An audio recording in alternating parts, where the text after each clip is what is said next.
Jessica thought she was saving a stray dog. She had no idea she was bringing something far more dangerous into her home. At first, everything seemed normal. But little by little, the air in the house changed. Late at night, whispers echoed through the walls. Eyes gleamed in the darkness. And her husband, David, began to feel like a stranger in his own life. The tension grew. Something unspoken lingered in every room. The way Jessica looked at the dog. The way it looked back. David felt it watching, waiting like it knew something he didn't. One night, he woke up and saw something he was never meant to see. That's when he realized this wasn't just a dog. And it was already too late. Stay with us to uncover the chilling truth behind the story. And don't forget to subscribe. You won't want to miss how this ends. On a brisk, overcast afternoon in Fairview, Northern California, Jessica's life was quietly being rearranged. While volunteering at the local animal shelter, a converted brick building with faded murals and the scent of old rain, she encountered a large, imposing German shepherd. The dog sat apart from the other kennels, his eyes shadowed with a deep melancholy and a mysterious glimmer of understanding. In that moment, something stirred inside Jessica, as if an unseen force had called out to her. "I have to bring him home," she murmured, her voice trembling with both resolve and wonder. Despite the gentle protests of the shelter supervisor, who cautioned that the animal, with his weathered coat and haunted stare, might bring more trouble than comfort, Jessica felt irresistibly drawn to him. She completed the adoption process that very day and named him Shadow, a fitting moniker for a creature who seemed to carry both loyalty and an elusive darkness in his soulful gaze. Back at home, the once ordinary apartment that Jessica shared with her husband David began to change. Shadow's silent presence gradually filled every room. Jessica would spend long hours taking him on walks through tree-lined streets where the crisp autumn leaves crunched beneath their feet and the fading daylight lent everything an almost magical quality. In the evenings, the couple's living room transformed into a quiet sanctuary where Jessica, with a serene smile, engaged in playful training sessions with Shadow and spent hours on the time-worn couch, lost in conversation with him as if he were an old friend. David, however, could not ignore the slow but relentless shift. At first, he dismissed his growing discomfort as mere jealousy. After all, it was just a dog, he repeatedly told himself. Yet, over time, the signs became impossible to overlook. At dinner, while he attempted to share stories about his day, his words were met with Jessica's distracted smiles as her eyes frequently wandered to where Shadow lay, resting his head on the worn rug. The subtle, almost imperceptible way she caressed his fur made David's heart tighten with a mix of longing and hurt. One chilly night, as rain pattered against the windows, David broached the subject. "Jess, you spend more time with him than with me," he said in a low, uncertain tone. Jessica's smile was enigmatic, soft, almost secretive, and she replied, "It's not about choosing him over you, David. It's that he fills a space inside me that I've felt empty for so long." Her words, spoken with an unsettling calm, left David reeling. He couldn't shake the image of Shadow's steady, almost knowing gaze as if the dog understood more than any human could. Over the ensuing weeks, the dynamics in their home darkened. During quiet mornings, David found himself waking up before the sun, haunted by dreams in which the boundaries between reality and nightmare blurred. In one such dream, he saw Jessica in the dim light of their living room, her silhouette bent over Shadow as she whispered tenderly into his ear. In the soft glow of a street lamp, he recalled seeing a trace of red on the dog's fur, a detail so vivid it sent a shiver down his spine. Each morning, these images left him questioning whether the love he once shared with his wife had been slowly eroded by something inexplicable, something that Shadow symbolized.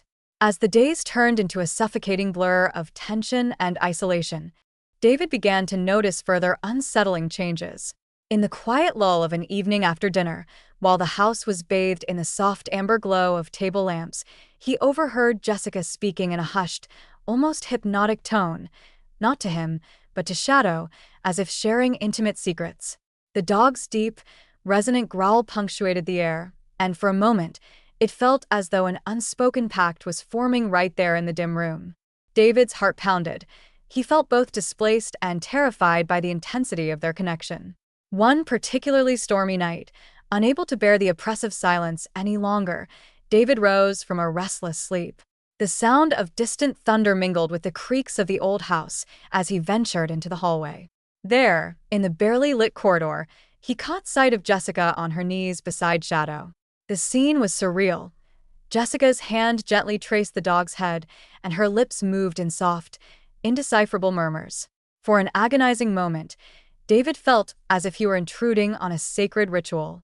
"What are you doing?" he demanded, his voice cracking with a mixture of anger and sorrow.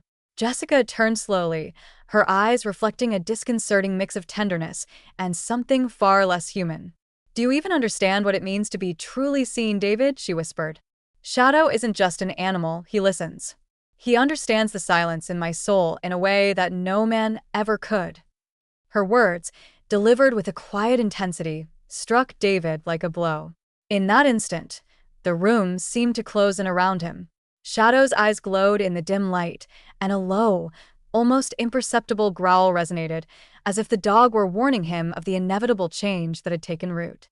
David's mind whirled with memories of happier times, the laughter, the shared dreams, and the warmth that once defined their marriage. Now, those memories were tainted by a persistent, haunting presence that left him feeling both alienated and utterly betrayed. In the days that followed, the tension escalated into a silent war fought in the small spaces of their home. David began to notice every little detail: the way Jessica's gaze would linger on Shadow during quiet moments, the subtle shifts in her tone when she mentioned him, and the gentle, almost reverential way she would stroke the dog's fur when she thought no one was watching. It was as if a dark, unyielding force had replaced the intimacy they once shared, a force that was embodied in Shadow's unwavering, almost regal presence. Unable to tolerate the escalating situation any longer, David tried once more to speak his mind. One cold, damp evening, as rain lashed against the window panes and the wind howled outside, he confronted Jessica in their living room.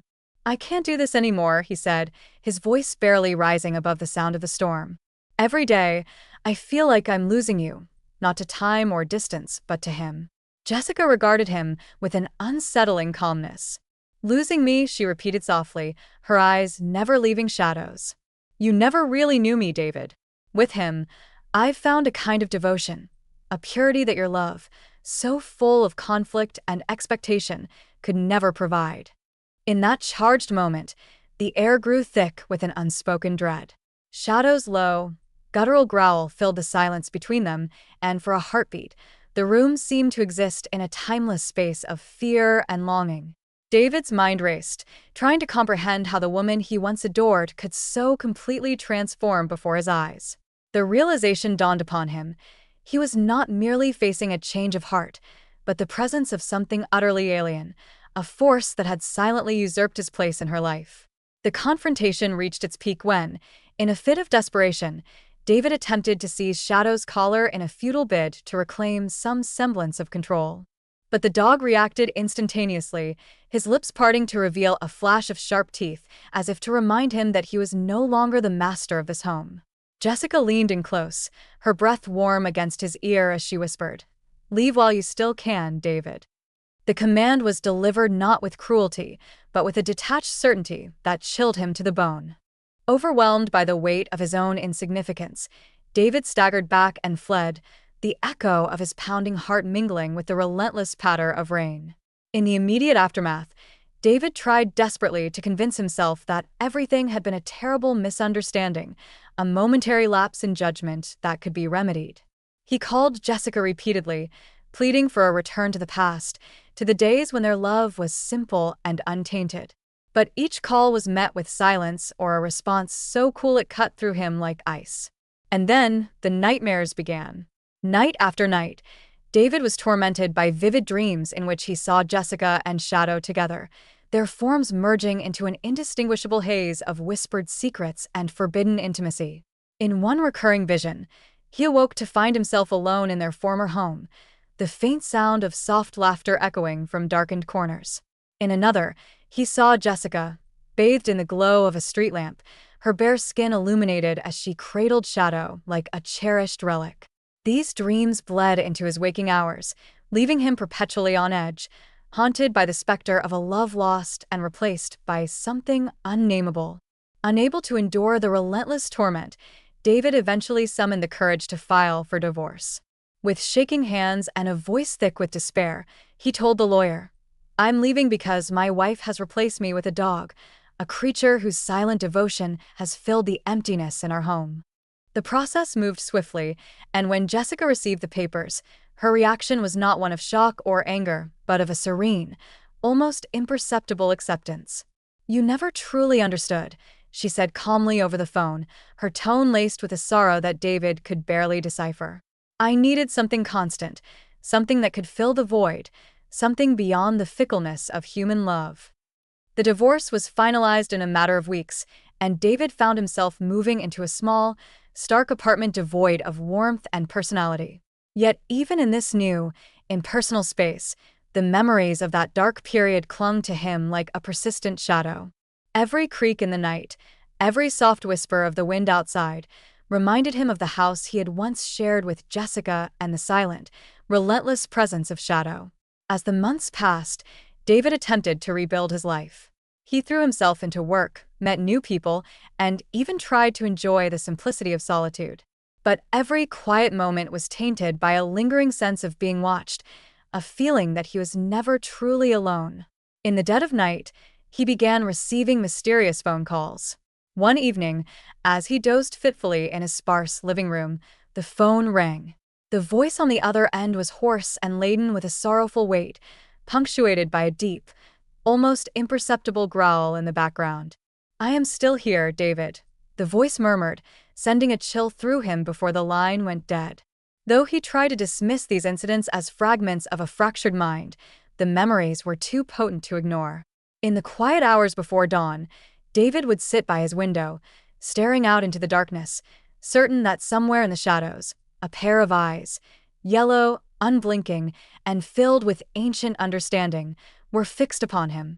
Each time, the sense of dread deepened, and he found himself questioning whether the events he had experienced were the product of his imagination or the tangible presence of something far beyond the ordinary. One particularly dismal evening, when the weight of solitude became almost unbearable, David's phone rang once more. This time, the caller ID showed an unknown number. With hesitant fingers, he answered, and the voice on the other end was unmistakably familiar, soft, regretful, and imbued with a quiet intensity. "I've been thinking, David," Jessica said, her tone laced with both longing and an almost otherworldly calm. "Perhaps I was wrong. Without you, I feel so terribly lost." For a long moment, David was silent, torn between the agony of betrayal and the echo of a love that had once defined him. Then, as if sensing his internal conflict, she continued, "I needed him, needed shadow, to fill the emptiness that you never could. He listens without judgment. He gives me the devotion I always craved." But before David could respond, a low, reverberating growl punctuated the line, halting her words. Her voice wavered for an instant, then dropped to a whisper. "It's Shadow. He's no longer just a pet." In that chilling moment, David felt an overwhelming dread, as though the very fabric of his reality was fraying at the edges. The conversation ended abruptly, leaving him alone with the resounding silence and the oppressive memory of a love that had turned into an obsession. Now, years later, the scars of that tumultuous time remain etched into David's soul. Every dark corner, every faint sound in the night, serves as a relentless reminder of the period when devotion transformed into something sinister, a dark echo that reverberates through his every waking moment. Though he has attempted to move forward, the shadow of Jessica's choice and the uncanny presence of Shadow continue to haunt him. The boundaries between memory and nightmare have blurred, leaving him with the painful realization that some bonds, once forged, are not so easily broken. In the quiet moments before sleep, when the world is reduced to a soft hum of distant traffic and the murmur of the wind, David sometimes hears that same low growl echoing in his mind. It is a reminder of a past where love was twisted into an obsession, where the promise of fidelity was usurped by an unyielding, mysterious devotion that defied explanation. And as he drifts into a restless sleep, he cannot help but wonder if the specter of that dark, all-consuming passion will ever truly release him from its hold.